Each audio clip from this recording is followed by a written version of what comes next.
जो माने पीजी पढ़िया ପାଇଁ ଏହି ବର୍ଷ କମନ ଆପ୍ଲିକେସନ ଫର୍ମ ଫିଲ୍ କରିଥିଲ ସେମାନଙ୍କ ପାଇଁ ନୋଟିସ୍ ଆସିଯାଇଛି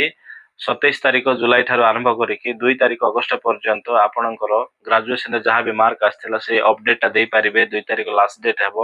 ଆଉ ତା ସହିତ ଆପଣ ଯଦି ଚାହୁଁଛନ୍ତି ଆପଣଙ୍କର କଲେଜ ଚେଞ୍ଜ କରିବା ପାଇଁ ଚାହୁଁଛନ୍ତି ଚଏସ୍ ଚେଞ୍ଜ କରିବା ପାଇଁ ଚାହୁଁଛନ୍ତି ଆପଣ ଚଏସ୍ ଚେଞ୍ଜ କରିବା ସହିତ ଆପଣ ଲକ୍ କରିପାରିବେ ଚଏସ୍ ଲକ୍ କରିପାରିବେ ତା ସହିତ ରହିଲା ଏହାର ଆପଣଙ୍କର ଫାର୍ଷ୍ଟ ରାଉଣ୍ଡ ସେକେଣ୍ଡ ରାଉଣ୍ଡ ଏବଂ ୱେଟ୍ ଲିଷ୍ଟ ବା ଫାଇନାଲ ରାଉଣ୍ଡଟା ମଧ୍ୟ ଆପଣଙ୍କୁ ସିଟ୍ ଆସିଯିବ ତାର ମୁଁ ଡେଟ୍ କହିଦେଉଛି ତ ଫାର୍ଷ୍ଟ ରାଉଣ୍ଡ ସେକେଣ୍ଡ ରାଉଣ୍ଡ ଆଉ ୱେଟ୍ ଲିଷ୍ଟ ବା ଯୋଉଟାକି ଫାଇନାଲ ରାଉଣ୍ଡ ଆସିବ ଫାର୍ଷ୍ଟ ରାଉଣ୍ଡ ପବ୍ଲିକେସନଟା ଆପଣଙ୍କର 7 ତାରିଖରେ ହେବ 7ରେ ହେଲା ପରେ 8 ତାରିଖରୁ 11 ତାରିଖ ପର୍ଯ୍ୟନ୍ତ ତାର ଜଏନିଂ ରିପୋର୍ଟିଂ ଅଛି ଫାର୍ଷ୍ଟ ରାଉଣ୍ଡ ଜଏନିଂ ସବୁ କମ୍ପ୍ଲିଟ୍ ହେଇସାରିଲା ପରେ ସେକେଣ୍ଡ ରାଉଣ୍ଡ ପବ୍ଲିକେସନ ହେବ ସେକେଣ୍ଡ ରାଉଣ୍ଡ ପବ୍ଲିକେସନଟା ଆପଣଙ୍କର 17 ତାରିଖ ଦିନ ଅଛି 17 ତାରିଖରୁ 20 ତାରିଖ ପର୍ଯ୍ୟନ୍ତ ତାର ଜଏନିଂ ରିପୋର୍ଟ ଅଛି ଏହି ସବୁ ପ୍ରୋସେସିଂ ସରିଲା ପରେ